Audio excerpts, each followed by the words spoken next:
দীপিকা বাড়িতে আছে? কি রান্না করছো?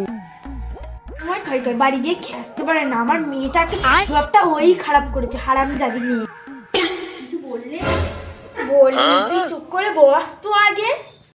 তো দীপিকা কোথায় গেছে? ওকে তো দেখতে পাচ্ছি না। দীপিকা বই পড়ছে।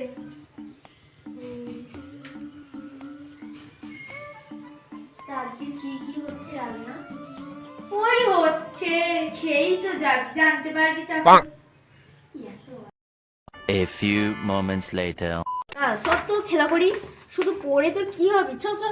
আমার মেয়ের ভবিষ্যৎ নষ্ট হচ্ছে, ওর জন্য আমার মেয়েটা পুরোপুরি খারাপ হয়ে গেছে। আমার একটাও কথা শোনে না।